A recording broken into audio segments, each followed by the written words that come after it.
Hello, guys. Good evening. Welcome to day 17 of the Hua Bohu Round 2 meditation. And today we are going to talk how to Hua Bohu is helping us uh, manifest the breakthroughs or miracles from the spirit through the soul in the body, right? So let's say when we pray or when somebody is giving us a prophecy or we're praying for certain things, right? We have faith, but in difficult situations, sometimes we don't seem to have faith. That's when we go and ask other person to pray, and then we feel good. And many times we do feel our emotions, especially when we are hurt or when we are betrayed or when we are very low in our energy due to whatever uh, emotions, maybe the promotions that we were looking forward to did not come through, or the bonuses were not paid, or the promotion or the finances that were supposed to come through did not come, the loans or the business deal did not go through, or maybe somebody is really sick. We feel sad, right? And sometimes we feel disappointed. So the energy levels go low, and sometimes a lot of discouragement comes, and we don't feel like praying also. We just maybe just want to scroll through the Instagram or watch a movie or just pass, in various different ways, right? So in the quantum field, okay, science is only catching up on what the Bible talks about. Okay, so it is a proof of how the mysticism works. Okay, and I'll talk more about it tomorrow. But for today, uh, let's consider the concept of quantum field. Okay, uh, in quantum field, there is infinite. It's an infinite field of potential, meaning anything can manifest if our energy is able to meet um, the energy levels that is available in the quantum field. Okay, that's what we also refer as supernatural realm. But in terms of talking in science, it is quantum field or infinite field of potential, meaning so many different possibilities are existing. Okay. Many times when we pray, we don't have the right emotions. We pray with the words, but something is pulling us from within, from the subconscious. We feel like we don't have faith for it. We don't feel the motivation, the inspiration, the energy levels are not up high, but definitely we are in need, so we pray, right? So the emotions can pull us down. Sometimes our body, the trauma that's stored in the body can be a trigger. Okay. So when we practice Tohu Abohu, okay, why we practice, there are so many different benefits of it about which I'm talking in the last 1.5 month, every day different benefits. Okay, so when we practice Tohu Abohu, we are learning to bring the body under the subjection of the spirit, to the spirit. Okay. Meaning we are disentangling, we are also becoming more conscious of how we are behaving in the world on a day-to-day basis. What is our emotions? How we are learning to reflect or becoming more self-aware, okay, and take a conscious decision many times, okay. Maybe I read somewhere that 5 to 10% of the decisions we take are the conscious decisions based on the data or the analytics that we have. 90% of the time, we are taking a very unconscious decisions, which we might regret later on, okay, be it small or big, okay. But when we do tohu bohu, okay, we're becoming more aware. We can really take a very well informed decisions. Okay. Also, when we are doing tohu bohu, we all get to see something. Okay, in the void. If you've been practicing, and we have given coordinates for the spirit to uh, channel and then manifest, right? So we have given in the journal, we have written two things: the struggles, the patterns and cycles that are repeating, and the procrastination for getting something done. These are the two coordinates we have given. And then we are entering the void every single day, right? So definitely you might have had some breakthrough if you are consistent, and or you might have had some download of why those areas have those challenges, those two goals we have put across, right? So now what we are doing is we are allowing the spirit to manifest, um, and when we do when we are doing tohu bohu, we get some visualization. Maybe we get some downloads or see something. God is speaking to us, letting us know the problem areas or the creative solutions. I really don't know what he speaks, but he might speak to you in different ways. Okay. So doing tohu bohu is also fine tuning our energy levels. Okay. All of us are in every day, okay, in different seasons, depending on different situations, depending on our mood, okay, through the emotions, depending on the different mood, we all are vibrating in different frequencies, okay. So when we visualize, okay, when we visualize, let's say we are doing a luminous tablets visualization. Somebody was writing exam. They are going to write from Monday. They were asking what card to use and asking me to pray because they are uh, kind of discouraged. So I was suggesting this is the way you can visualize, and this element, depending on what kind of emotions you have.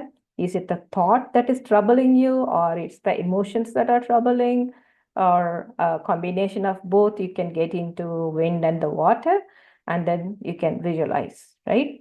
So when we are visualizing, okay, we are visualizing the outcome. And when we visualize the results or the outcome, we tend to vibrate or raise our energy. So it matches the energy in the quantum field, and we are able to get the results. Okay, I hope you're understanding what I'm saying. So when we get into visualization, we are fine-tuning our energy with that specific energy that is required for the success or the outcome that we want. That specific energy that is present in the quantum field, we are locking into it when we visualize. Okay, meaning we are allowing, okay, so when we do tohu bohu, we are getting into the void, meaning the spirit, the source, which created everything in the beginning, is present over there, right? So we are allowing that spirit to flow through our emotions. Most of the time, the promise has been given to us. The finished work of the cross is available for us. But the challenge that we face is the nervous system. The nervous system is locked up with so much of experiences, the inner wiring or the inner DNA or the belief system that we have, that is blocking the spirit from manifesting, right? Because of the emotions, our vibrations go low, so we are not able to manifest it. Now, when we get into the void, okay, we are learning stillness, meaning we are not giving meaning to anything. No meaning to the thoughts, no meaning to the senses, all the senses, right? Doesn't matter what is happening all around us. We are choosing to stay in that stillness, okay, and allowing the spirit to manifest in our body, okay. Every time our body is doing some or the other action, okay, or we're doing something. So now what we are doing, we are bringing the whole, all the senses into stillness and allowing the spirit to do the manifestation, bringing the emotions under control, bringing the body under control. Therefore, the nervous system is subject to the spirit, allowing it to manifest, to attract what we want. Okay, it is a practice. Okay, so when we do this practice, okay, let's say from morning till morning 8 o'clock till 1 o'clock in the afternoon, if somebody is asking you to just sit still and don't do anything, how difficult that is going to be. What we are practicing here is 20 minutes of stillness, right? But if you have to stay still for so many hours, it's impossible for us. I can confidently say, because even if we do or don't do anything, automatically one thought will come, oh my goodness, 5 hours, 4 hours I wasted. Why did I not do anything? I could have done this, I could have done that, I could have learned something. We are going to be reeling under some condemnation or guilt. Okay. But what is God telling us to learn? We ought to learn to stay or be in the stillness rather than always doing is, yes, it's required, but we also need to learn to operate from a place of rest. Okay, if we don't break and then choose to stay in that stillness, it's like a hamster wheel. We are going to be going, running tirelessly in a hamster wheel. We are just going to be running constantly without even knowing where we are going, what we are going to do, and why are we even doing that. Okay, what we are doing is we are learning to enter into rest or a place of stillness. Okay, not only doing but being, allowing the spirit to manifest through our emotions and in the body, right? So let's say recently we noticed that a boy, okay, somebody we know, cannot sit without shaking the legs. And I noticed it and I said, okay, hold on now, just stop fidgeting. He couldn't control it. Then it was I was really concerned. Why is it? Because the mind is overworking constantly. So that is manifesting in the body. Okay. Now we are going to break all those things. And I said, okay, let's get into the meditation. Let's get you on board into the meditation, practice and learn the stillness so you can break that pattern. Okay. So now we are going to do the enter into the void, okay? Having no thought, no emotions, but we are going to instill stillness, okay? Instill the stillness in the mind, or maybe or in the mind, and therefore in the body as well. Okay, trust me guys, when you do tohu bohu, it has tremendous benefits. Okay, and it can even you become more aware of yourself, and you get downloads, and you are learning how to control your emotions, and how not to be triggered, and a lot of manifestation can happen when, if you know how to take a step back, enter into that stillness. Okay, um that's one of the biggest victories, or the biggest keys you can, or a biggest weapon under your belt you can have. Okay, so I'm going to put the um, timer for 20 minutes. Let's take reverse breath, and uh, and do the meditation, enter into the void for 20 minutes. Let's start now.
Open your eyes.